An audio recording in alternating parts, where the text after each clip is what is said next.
So it's 7 years now since I started my journey with Eurorack in May 2019. And this is another update video. Last year I didn't do a video because there was not enough to share. Not a lot has changed. This year definitely many things have changed. So there's a lot I want to share with you. Two main things actually. First of all, I sort of disconnected myself from the computer. And also I have my first Eurorack module in collaboration with Modular.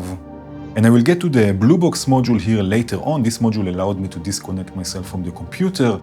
For many years I had a hybrid setup using VCVRack and my Eurorack, and then using Bitwig with my Eurorack, then multi-track recording my music on the computer. I used for many years, I used the ES9 from Expert Sleepers, which is an amazing module. I used it to send signals back and forth.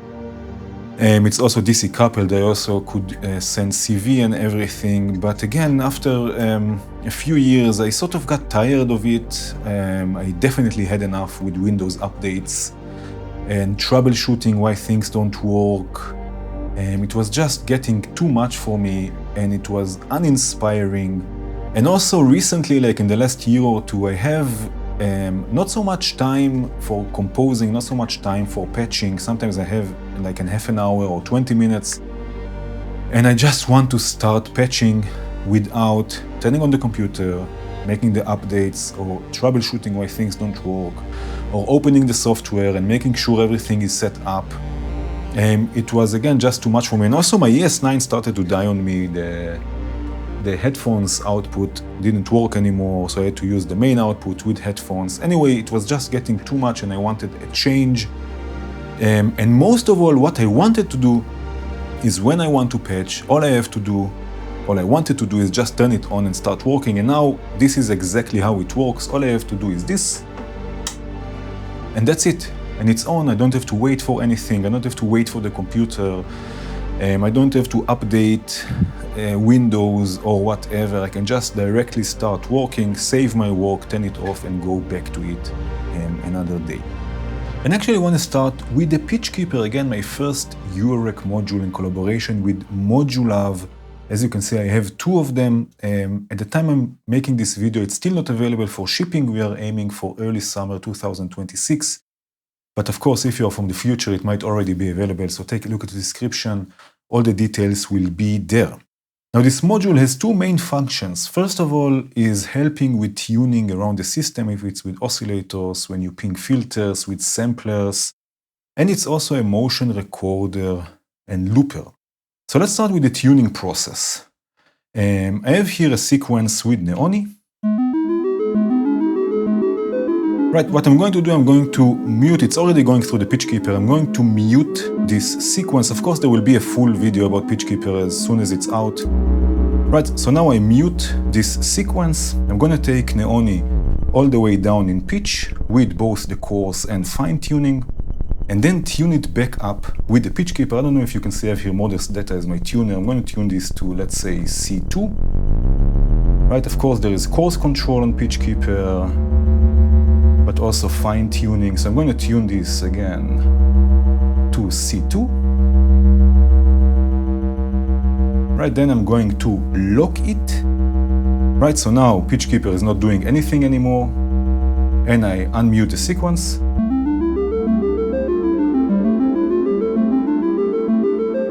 Right, so now I have the same sequence, but again I offset the pitch with Pitch Keeper, which means that now I know when Neoni or where Neoni is exactly in tune, when the pitch controls are all the way down. So let's say I have a live performance, so I'm recording something live, and instead of reaching for the filter, I'm reaching for the oscillator because it has such a nice tune control. Right, I'm reaching to it and I'm doing this. Now I know, thanks to the Pitch Keeper, I know exactly what I have to do to bring this back in tune. Just take it all the way down. But it also means that now I have a performative control with the pitch control, which usually you are afraid to touch it, you are afraid to use it, but now you add another performative aspect to your music, right? So now I can do something like this. bring it back. Imagine you have two oscillators that are FMing each other. can change the ratio and bring it directly back. Or also you can create sorts of risers.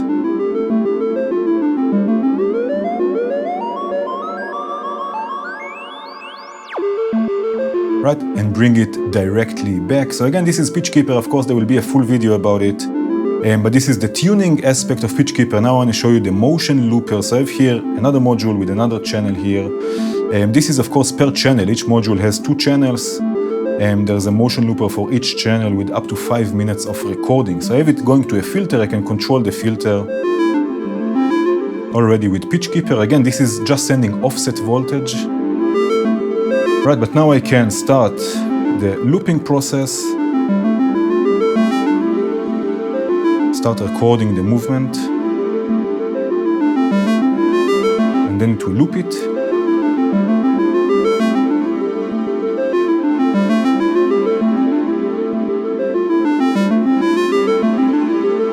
Right, so there is also a motion looper, again, per channel, each channel with up to 5 minutes. Also the tuning is per channel. And yeah, hopefully it will be available soon. So now let me show you the BlueBox. Again, for a long time I looked for a solution to stop using the computer. In the last year or two, I use the computer mostly for multi-track recording, which is important for me because when I patch, when I compose, I hear things differently than later on when I listen back to them. My ears get tired and I'm in the patch. I don't notice if my bass is too high or other voices are too low. So multi-track recording is important for me. And again, I was looking for a solution that I can do everything in the rack. Actually, I also looked at a hardware mixer, an outboard mixer, but this was not so comfortable with the cables and everything. But then I sort of realized there is the BlueBox, which is the perfect solution for me. It has 12 inputs, which can be mono or stereo. Again, as I told you before, I used for many years, I used the ES9 from Expert Sleepers, which is amazing. It has 14 inputs, but the way I had it configured, just so I don't have to reconfigure things all the time, I had it configured in stereo pairs. So even when I had mono voices, they always took 2 channels because I didn't want to go into the configurator and change things. So actually I had just 7 channels here, stereo or mono, and here I have 12 that can be either stereo or mono. It has built-in effects, EQ, and again, it has multi-track recording directly onto an SD card. In this case, I'm using here, as you can see, a USB cable, which makes recording this video much easier because it's just recording the stereo output. In this case, multi-track is not so important, so I just record the stereo output. But usually when I compose, when I record my music, I record it directly to the SD card with multi-track recording. Now I don't record the effects, I use the effects just for context, so I can get in the mood, let's say.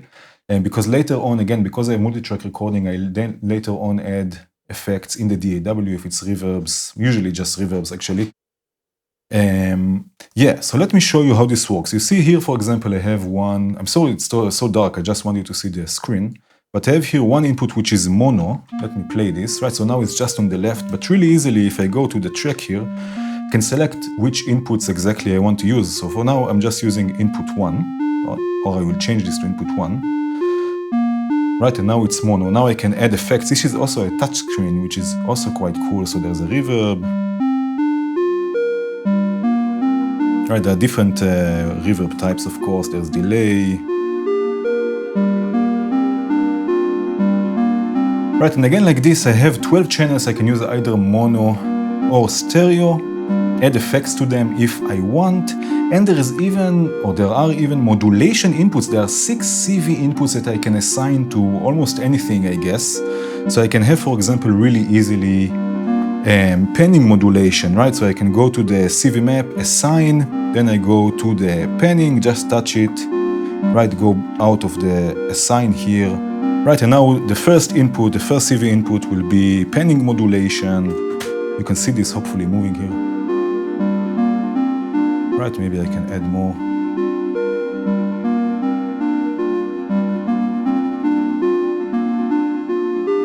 Right, so now I even have panning modulation, and again there is even an EQ per track that you can use and also modulate even if you want. Right, so for example I can choose, right, let's go for example with, I don't know, low cut.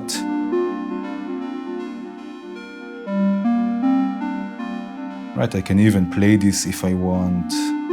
And again, there are different effects, right? There are different types of reverbs, delays, right? There are different, all sorts of settings that you can use, right? And again, I can multi-track, record everything, and then mix everything in the DAW, which is for me the perfect solution. Now I don't need a computer anymore, not for recording, not for anything else. I'm not saying a hybrid setup is bad. I had a hybrid setup for like 4 or 5 years, and it was amazing. It's so much fun, but it's just after these years, I need a change. I needed something else. I wanted to just focus on this box here and just focus on patching without dealing with the mouse, without updates, without waiting for the computer to load, troubleshooting, and so on and so forth. So now I have the BlueBox, which frees me from the computer, and I'm really, really happy with it. So now let's talk about a few modules that I've sold. The first one is the Verbos Voltage Multi-Stage Sequencer, which I used quite a lot. I even recorded an EP with it called Manifolds. I really liked, or you know what, even loved this sequencer. It's simple, but it's very modular. It's very patchable depending on how you patch it and how you connect things. You get different results if it's length, if it's timing, and so on and so forth. So I really like this idea of how you patch it, changes the functionality of the module, no menus, no anything. But on the other hand, it is still quite a big module. There are even 2 more sequencers. I think even one with 16 steps now, which is even bigger. I think it's a bit too big for my setup. And it's quite expensive, so I decided to sell it and get other things instead. Another module I sold because I thought it's too big and too expensive for what it's doing is the Strymon Starlab. I have the Strymon Magneto for many, many years now, almost from the beginning, and I use it all the time. I love this module, and I thought I would love also Starlab, but that was not the case. I did enjoy the CarPlay strong mode it had. I used it a few times, but all in all, I felt like it's not enough, again, for its size and how much it costs. I almost never use end-of-chain reverbs. I always use reverbs and delays and stuff like this as a part of the chain, as a sound design tool, and it was just not doing it for me. I'm sure it's amazing as an end-of-chain reverb, but that's not how I use reverbs. And also the input or the output was just too weak. I always had to troubleshoot with it, and I don't know, it just didn't work for me. So again, I decided to sell it because first of all, it took a lot of space, and also it is quite an expensive module. Another module I sold was the Make Noise Brusha. If you remember from the video from 2 years ago, I sold my Strega. I had Strega also for a few years, and I absolutely loved it. But I had to sell it because I wanted to get a bigger case, and I wanted to concentrate on having modules instead of synthesizers. But eventually I got the Brusha, which is the sort of the delay section from the Strega, not completely, but sort of inspired by, I guess. And it's such a lovely module. It's full of character. Again, I usually don't use delays and reverbs as end of the chain effects. I use them inside the chain as a sound design tool, and this was an amazing sound design tool. I recorded a whole album inspired by it called Event Horizon. And I absolutely loved it. I used it a lot for sound design. I loved how crunchy it is. But again, eventually I realized that I'm using it always in the same way. I used it a lot again, and it's okay to use something and then let it go. But I said, okay, it's not a big module like Starlab or like the sequencer from Verbos, but it is quite big for what it's doing. And I decided to sell it and go in a different direction. Again, I used it a lot. I recorded a whole album with it, or inspired just by it. So I decided eventually to sell it. So now let's talk about modules that I got in the last 2 years. First of all, I'm still using the NerdSec as my main sequencer. I still love it, and I use it all the time for composition. So I got now this module here, the 2 HP Midi output for the NerdSec. It's connected in the back. I have the Tempera granular synthesizer thingy. I was really frustrated with granular modules, and I decided to go with a granular device that can actually be also polyphonic. We'll show you this a bit later on in the video. I'm using it for a different project, so it's not here. But this is basically why I got this 2HP module, so I can sequence the Tempera. I can create chords with the NerdSec and sequence it and create pads and all sorts of things. Ever since I'm not using Tempera in this setup, again, I'm using it for a different project. I'm using it with this here. I have the Yamaha CS, I forget which one this is. This is the CS80 sort of clone from Yamaha. It's an amazing synthesizer. It's small, it sounds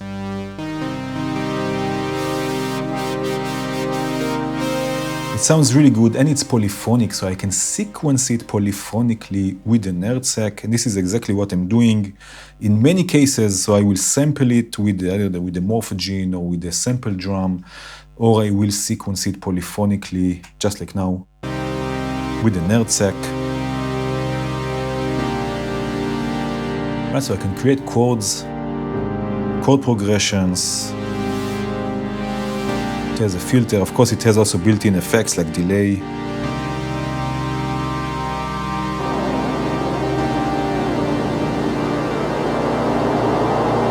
Or even distortion, which you know I really like.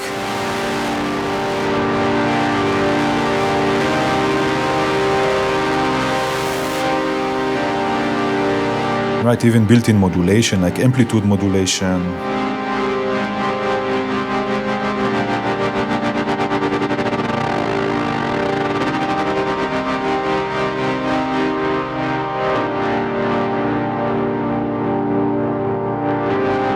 Right, so like this I can sequence and chords and create chord progressions. And again, only with the help of this 2HP module, which is amazing. It doesn't take a lot of space and it works perfectly with the NerdSec. Another module I got is the Cosmos from Black Noise Modular. I have it for a year now. I use it a lot for sound design. I love it for sound design. I recorded a whole album with it called Mercy Gate. It has analog logic and digital logic. You can use it to combine signals, to combine envelope sequences. For feedback patching, it works really nicely. So here, just as an example, I have here one oscillator going to one input. It has two inputs, one input, and let's say that I will use two analog logic outputs as a stereo voice, right? So let's say left and right. Right now it has like a touch pads that I can use, or I can combine this with another oscillator, let's say also here with Neoni. Right, of course I can detune things.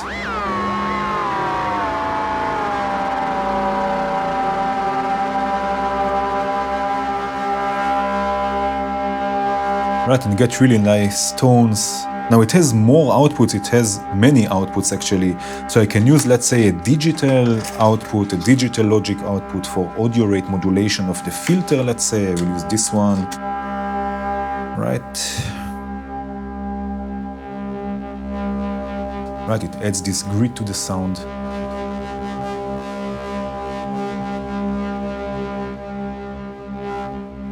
Right, or I can use another output, let's say the sum output that will sum both signals together, but actually it has also, like from the middle down, everything is inverted, so I can use the inverted sum, let's say, right, for more modulation. Let me do this here.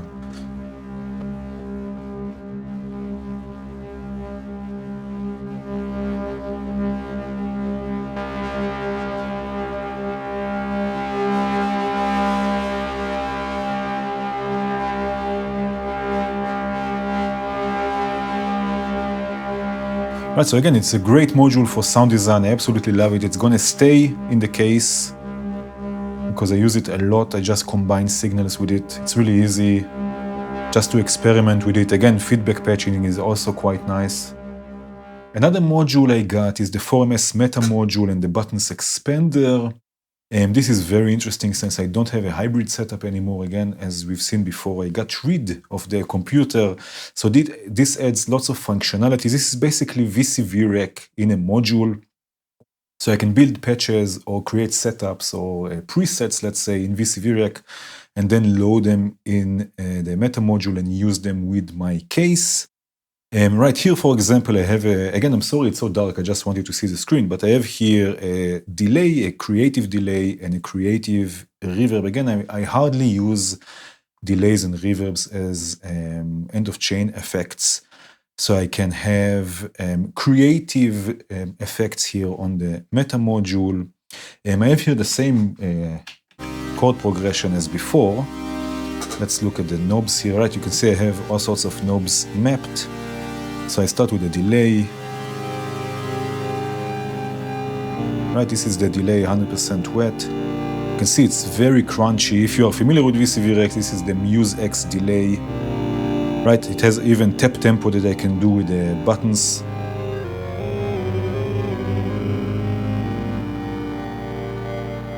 Add feedback. There is even noise. Right, so you can see even without using it as a delay, basically it just changes the sound completely. Right, it sounds now very crunchy and digital. Of course, I can change also the stages, which will make it cleaner.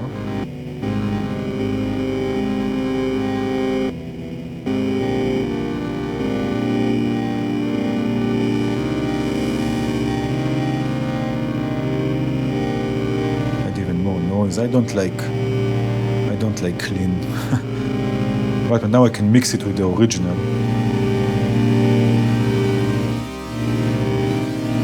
Right, maybe take the stages again down. Right, and then I can send it back into the reverb, for example, for even more sound design. So I can take the outputs from the delay and send them to the reverb, which is Galaxy from Sapphire, again, if you're familiar with VCV Rack. Let's see that the cables are not hiding anything, right?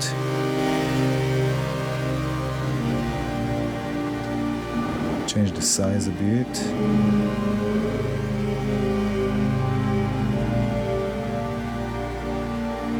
Right.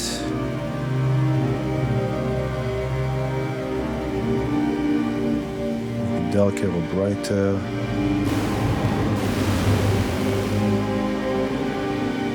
It even has like a freeze. You can even freeze it.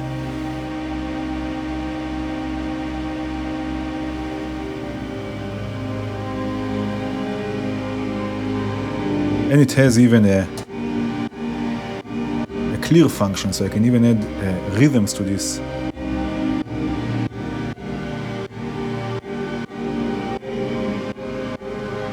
Right, and of course I can even gate this. Let's see if I have here a gate. Maybe I can just use the gate from the chord. So every chord change, it will clear also the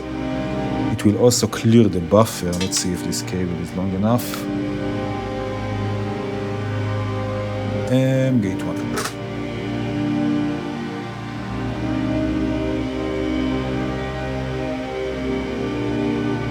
And let's do this.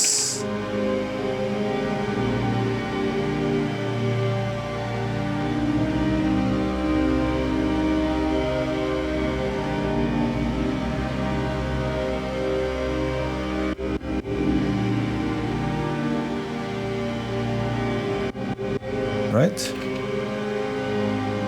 So now I can just add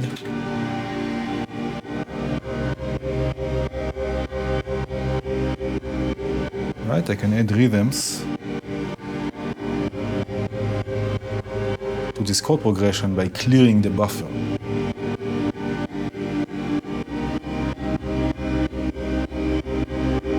I want to quickly show you Tempera and the Pulsar 23, which I also got in the last 2 years.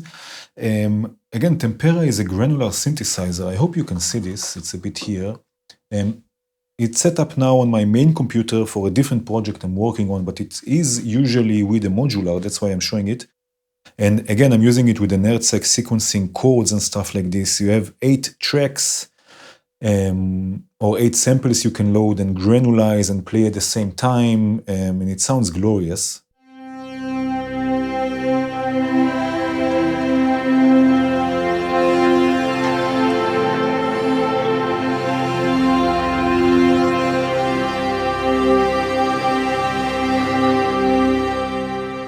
Right, and again, it's polyphonic, so this is how I sequence things with the NerdSec polyphonically. And I also got the Pulsar 23, which again, I'm using for a different project, that's why it's here. I have a few tracks recorded with it, with the Modular. And it's...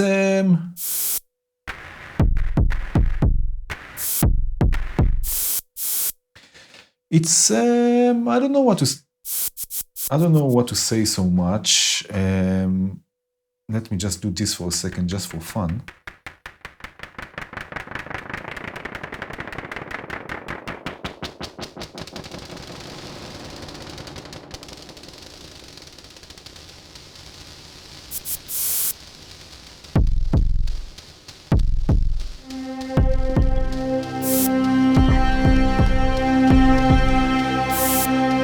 I don't know.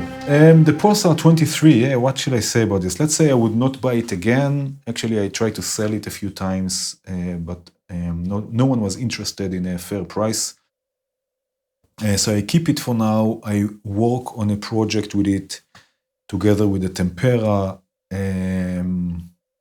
Yeah, it's okay. It doesn't sound so amazing. The kick drum is weak. I don't know, the kick drum is not so fun. The bass is also very simple. It has lovely percussion.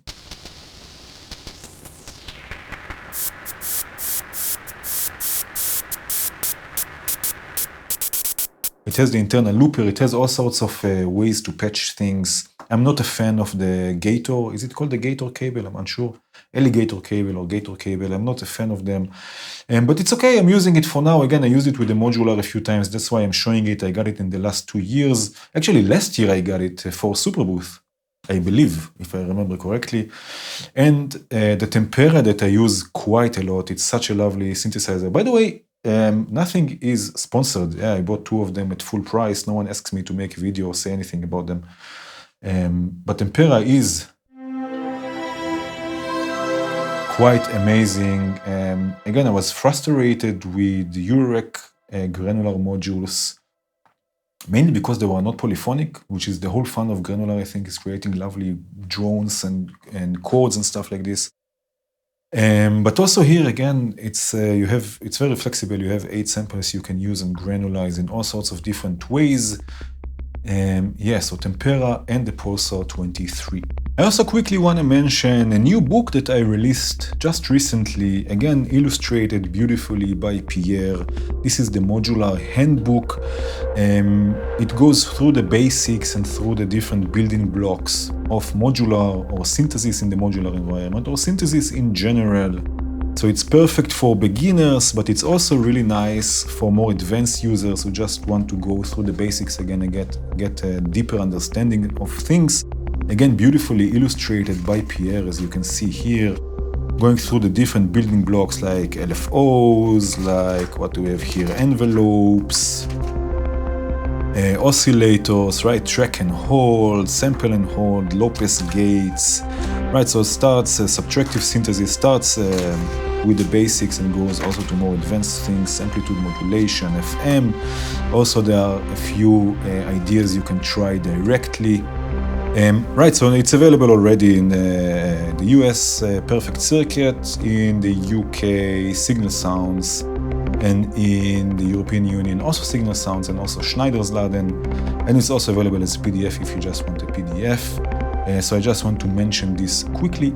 So now my plans for the future, the near future, or for this year, I have 2 main things that I would like to try. Hopefully they will happen, probably will not, because things are getting more and more expensive.